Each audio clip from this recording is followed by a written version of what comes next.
He lined up behind it like a hunter behind wounded prey. The B-17 was barely flying, one engine dead, half the rudder gone, the nose, the entire plexiglass nose cone, shattered and open to the frozen sky. The temperature outside was 60 degrees below zero, and through the gaping holes that German cannon fire had torn in the fuselage, he could see them. The crew, some slumped, some trying to drag their wounded brothers across the floor. One man, motionless, still strapped into the tail gunner's position he would never leave. The German pilot's finger rested near the trigger. He had 27 aerial victories. He needed just one more bomber kill to earn the Knight's Cross, the highest decoration Nazi Germany awarded its warriors. It was December 20th, 1943, and the Iron Cross with oak leaves was within reach. The kill was right in front of him. An American B-17 alone, crippled, defenseless over German soil. No escort, no formation, no way to fight back. He could end this in seconds. Instead, Franz Stigler did something that would have gotten him executed and didn't tell a living soul for the next 47 years. If stories like this one matter to you, stories of courage, of humanity, of the moments in war that defy everything war is supposed to be, subscribe to this channel, hit that bell. We put out new military history every week, and we do not cut corners on the truth. Now, let's go back to where this story begins. Not in the sky over northern Germany, but in a farmhouse in Weston, West Virginia, where a young man named Charles Brown grew up watching the horizon and dreaming of flying. Charlie Brown, as everyone called him, was 21 years old in December of 1943. A second lieutenant in the United States Army Air Forces, assigned to the 379th Bombardment Group, 527th Bombardment Squadron, stationed at RAF Kimbolton in England. He was tall, quiet, and by his own description, a farm boy from West Virginia. He had trained hard, he had earned his wings, and on December 20th, 1943, he was about to fly his very first combat mission over Germany. One mission. That was all it took to change two lives, and eventually bind them together across enemy lines. The target that morning was the Focke-Wulf aircraft production facility in Bremen, Germany. A critical factory churning out the FW-190 fighters that were cutting Allied bomber formations to pieces over the Reich. The crews at Kimbolton were briefed before dawn. They were told Bremen was surrounded by more than 250 anti-aircraft guns. They were told they might encounter hundreds of German fighters. And they were told that Brown's crew had been assigned to fly Purple Heart Corner, the slot at the edge of the formation, outside the protective umbrella of the group, where German fighters liked to strike first. It was a hell of a place for a first mission. Brown's aircraft was a B-17F named Ye Olde Pub. His crew of 10 men, navigators, bombardiers, gunners, had trained together and trusted each other. They climbed into the aircraft in the pre-dawn dark of an English winter. By the time they reached altitude over the North Sea, the temperature outside had dropped to minus 60 degrees Celsius. The oxygen masks frosted over.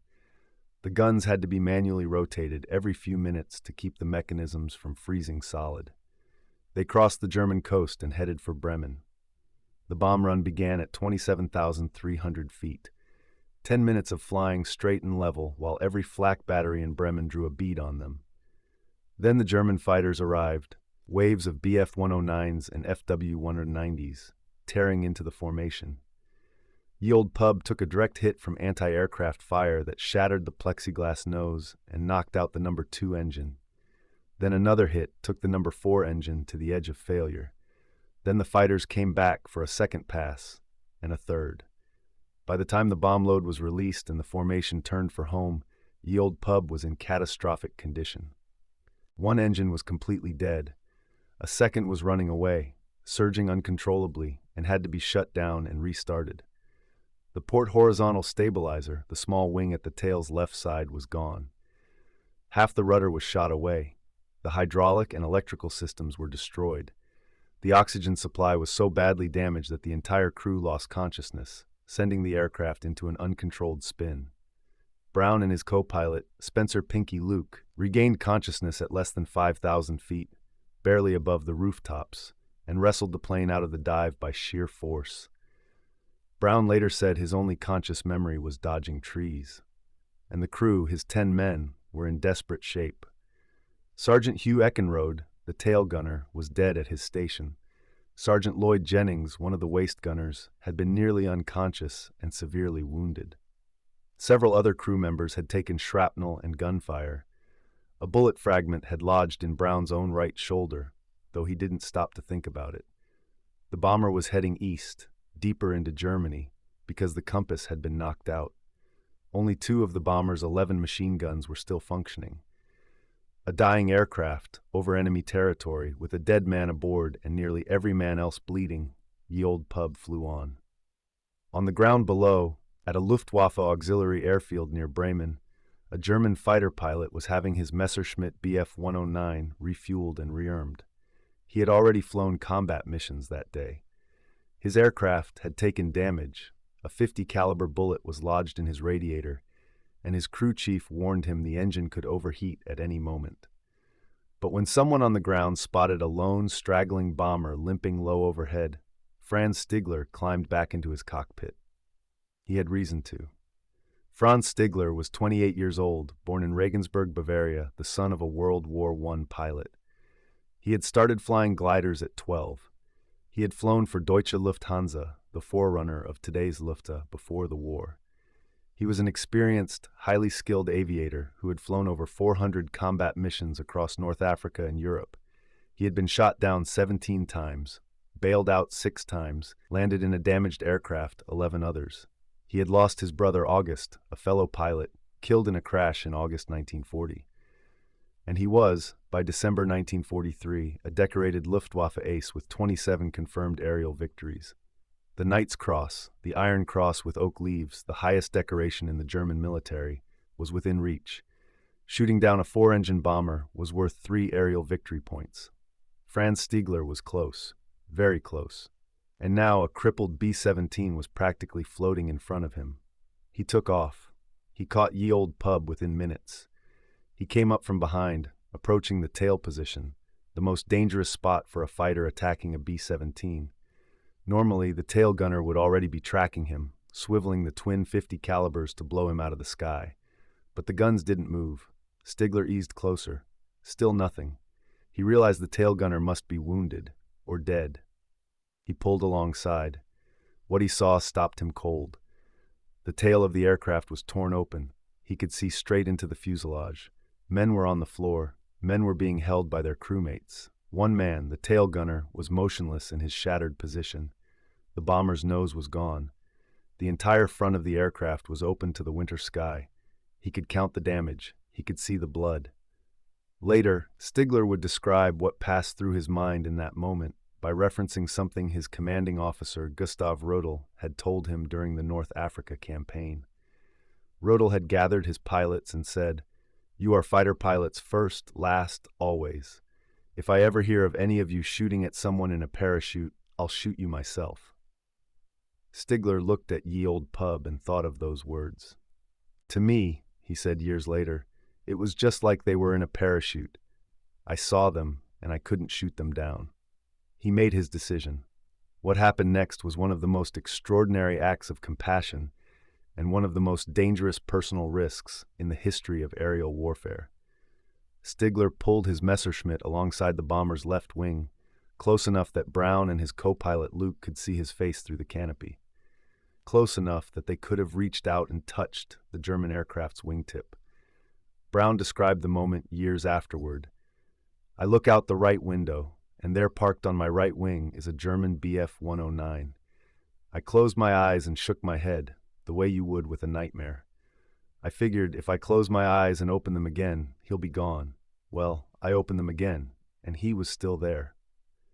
Brown's first thought was that Stigler had run out of ammunition. He ordered his dorsal turret gunner to lock his guns onto the German fighter, not to fire, just to warn him off. Stigler saw it happen. He understood. He didn't react. He didn't peel off. He stayed on the wing and he began gesturing. He was trying to tell them, fly to Sweden. Sweden was neutral. A German pilot directing a shot-up American bomber to neutral territory was committing something close to treason. But Stigler gestured northeast toward the Swedish coast, where Brown and his crew could have landed, received medical care, and sat out the rest of the war in internment. They would have been alive. Brown didn't understand. The compass was gone. The crew was in chaos. In the noise and confusion and cold, he couldn't make out what the German was trying to communicate. Ye Old Pub kept flying west. Stigler made another decision. He couldn't let German anti-aircraft batteries shoot down a crew he had just chosen to spare. So he tucked his Bf-109 into close formation on the bomber's port wing, putting himself between the American aircraft and the ground fire. Any gunner on the ground looking up would see a German fighter flying escort. They would hold their fire. Franz Stigler flew alongside Ye Old Pub all the way to the German coast. He escorted them across the shoreline and out over the open water of the North Sea. Only when he was certain they had crossed into international airspace, out of range of every German gun, did he finally break away. He pulled up alongside the cockpit one final time. Charlie Brown looked across the narrow gap of frozen air. The German pilot looked back. Then Franz Stigler raised his hand in a slow, formal salute and banked away into the winter sky. Ye Old Pub crossed the North Sea on luck and fumes. It made landfall in England and somehow set down at RAF Seething, an airfield that wasn't even its own base. The landing was rough. The aircraft was, by any objective measure, no longer flyable. Maintenance crews walked around it in silence. One account says a crew chief counted more than 100 bullet and shrapnel holes. 8 of the 10 crew members who walked off that plane were wounded. Sergeant Hugh Eckenrode did not walk off. Back at Kimbolton, Brown filed his after-action report. He included the account of the German escort. His commanding officer read it, noted it, and then, quietly, firmly, told Brown to say nothing more about it. The official word was simple. The mission had happened. The story did not. High Command was apparently concerned about the propaganda implications, or simply didn't want to process something that complicated the narrative of the air war. The incident was sealed. Brown told almost no one. Franz Stigler landed back near Bremen and told no one at all. He knew exactly what he had risked. Letting an enemy aircraft escape in combat was a court-martial offense. In the Third Reich of 1943, court-martials had a way of ending in front of firing squads. Stigler had not only spared the B-17, he had actively escorted it to safety. He had put his own aircraft between the Americans and German guns. He had committed, by any German military standard, an act of deliberate treason. He never breathed a word of it. He flew on. He continued to serve. He was appointed Staffelkapitän, squadron leader, of 12th Staffel of JG-27 in January 1944. He flew the revolutionary Messerschmitt Me-262 jet fighter in the war's final months with Adolf Gallen's elite JV-44 unit. He survived the war. He moved to Canada in 1953. He built a life in British Columbia. He became a successful businessman, and for 47 years, he carried the secret alone. The silence broke in 1986. Charlie Brown had retired from the Air Force as a full colonel in 1972 and settled in Miami. He, too, had carried the memory, not as a secret exactly, but as an unresolved question. Who was that German pilot? Why had he done it? Did he even know the B-17 had made it home? In 1986, Brown was invited to speak at a combat pilot reunion called the Gathering of the Eagles at Barksdale Air Force Base. Someone in the audience asked if he had any memorable missions from the war. Brown paused. He thought. And then, for the first time in decades, he told the story of December 20th, 1943. The room went quiet. Afterward, Brown made a decision.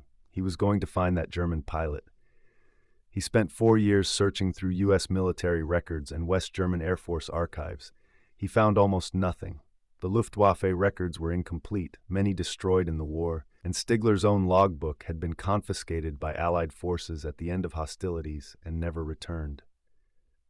Brown ran into wall after wall. Then he tried something simpler. He wrote a letter to the newsletter of a German Combat Pilot Veterans Association, a short note describing the incident, asking if anyone knew the pilot who had escorted an American B-17 over the North Sea on December 20th, 1943. He waited. In 1989, Franz Stigler was sitting at home in British Columbia when he came across the letter in a copy of the newsletter. He read it again, he set it down, he picked it up again, he wrote back. His reply contained 2 sentences that Charlie Brown would keep for the rest of his life. "I was the one," Stigler wrote. And then he described the mission, the damage to the aircraft, the position of the escort, the salute at the coast, in precise detail. Details that Brown had never published. Details that only one man in the world could have known. They spoke by telephone. Both men, old now, Brown 67, Stigler 74, struggled to find words for what the other had meant to them across 5 decades of silence. Stigler finally said what he had wondered about all those years. Did the crew make it home? Did they survive? Brown told him 8 of the 9 surviving men had lived out the war. Several were still alive. And then Brown told him the name of the man who hadn't made it, Hugh Eckenrode, the tail gunner, the young man whose stillness Stigler had seen through the shattered fuselage. He had died at his post, killed before Stigler ever reached the aircraft. Stigler was quiet for a long moment. Then he said, "I'm glad I didn't know that then." They met in person in 1990, 2 old men, an American and a German, who had last seen each other through a 1/4 inch of aircraft canopy at 27,000 feet above Nazi Germany. They embraced. Brown's wife was there. Stigler's wife was there. There were no speeches. There was, by all accounts, very little that needed to be said at all. They became close friends. For the next 18 years, from 1990 until their deaths in 2008, Charlie Brown and Franz Stigler were in regular contact. They met in person at least once a year. They exchanged letters and photographs. They spoke on the phone. Their families knew each other. Author Adam Makos would eventually spend years with both men researching the book that would tell their story, A Higher Call, published in 2012, which became a New York Times bestseller and introduced the incident to a new generation of readers. Brown passed away on November 24, 2008, at age 86. Stigler passed away on March 22, 2008, at age 92. He went first by 8 months. They died in the same year. There are moments in war that history records in numbers and geography. Battles won, cities taken, armies destroyed. And then there are moments like December 20, 1943 that history can barely hold. Moments that don't fit into the ledger of who won and who lost, because they exist somewhere outside that ledger entirely. Franz Stigler was a German fighter ace, loyal to his country, flying for a regime that was committing atrocities on an industrial scale. He was not a saint. He was not naive about the war he was fighting. He had already shot down 27 aircraft. He had lost his brother to the same war. He was close, very close, to one of the highest honors Germany could give him. And when the moment came, he looked through the holes in that bomber, and he saw something that his training, his orders, and his country's war machine all told him to ignore. He saw men. He saw the difference between combat and execution. You fight by rules to keep your humanity, his mentor Gustav Rodel had once told him. Stigler kept his. What is remarkable is not only what Stigler did, but what he then lived with. 47 years of silence. 47 years of not knowing whether those men had made it home. 47 years of a secret that could have killed him, carried alone. Most of us will never know what it costs to do the right thing in a moment when the right thing might get you shot. Stigler paid that price, silently, every day from December 20th, 1943 until 1990. And then at the end of it, he got to find out that they had made it. That is perhaps the final grace of this story. Not just that he did it, but that he lived long enough to know it mattered. 2 old men who had tried to kill each other and then chosen not to, who had kept their silence for nearly half a century, found each other again at the end of their lives and spent the remaining years as brothers. They died in the same year, as if neither could quite bear to leave the other behind. The tale of Ye Olde Pub is out there somewhere in the archives, pockmarked with German cannon holes. Hugh Eckenrode's name is on the wall of the missing. And somewhere in the mountains of British Columbia, a German pilot once kept a secret for 47 years. Not because he was ashamed of what he'd done, but because he'd learned a lesson in North Africa that never left him. He was a fighter pilot first, last, always. But he was a man first. Charlie Brown and Franz Stigler. 2 enemies who crossed a line that most men in their position never would have. Their story is a reminder that the measure of a warrior is not only in what he destroys, but in what he chooses to spare. If this story moved you, Share it with someone who needs to hear it. Subscribe to this channel, leave a comment below, we read them, and we love hearing what stories mean to you. And click that notification bell because next week we have another story that history almost forgot. We'll see you then.